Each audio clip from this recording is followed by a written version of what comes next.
Hi అండి. ఇంక మేము ఎదురు చూసే టైం అయితే వచ్చేసింది. అది ఏంటి అంటే మా అన్యం బర్త్‌డే. మాకు చాలా స్పెషల్ మాట మా అన్యం బర్త్‌డే అంటే. ఎందుకంటే దానికంటే ఎక్కువ మేమే ఫుల్ ఎంజాయ్ చేస్తాం బర్త్‌డేకి.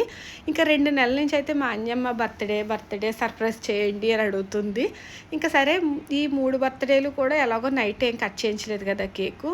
ఎలాగో ఇప్పుడన్నా 4గో బర్త్‌డే కదా! ఇప్పుడు కట్ చేపిద్దాం కదా అని చెప్పేసి అయితే నైట్ సెలబ్రేషన్స్ అయితే స్టార్ట్ చేసాం. ఇంకా కేక్ వచ్చేసి ఐస్ క్రీమ్ కేక్ అయితే తెప్పించామండి. ఎందుకంటే అప్పటికప్పుడు అయిపోతుంది కదా అని చెప్పేసి ఇంకా అలా కేక్ అయితే కట్ చేపిచ్చేసాం. మా అన్యమ్మ అయితే ఫుల్ సర్ప్రైజ్ అయింది. ఫుల్ హ్యాపీగా ఫీల్ అయిపోయింది. ఇంకా స్కూటర్ అయితే మేము గిఫ్ట్ చేసాం. స్కూటర్ అయితే వాళ్ళ డాడీ గిఫ్ట్ చేసాడనమాట. ఇంక ఇక్కడ జరిగేది ఏంటంటే మా యానివర్సరీకి మేము అలాగో ఏమి సెలబ్రేట్ చేసుకోలేదని చెప్పి మా తమ్ముడు అయితే మీరిద్దరూ కట్ చేయండి, మీరిద్దరూ పెట్టుకోండి అంటున్నాడు.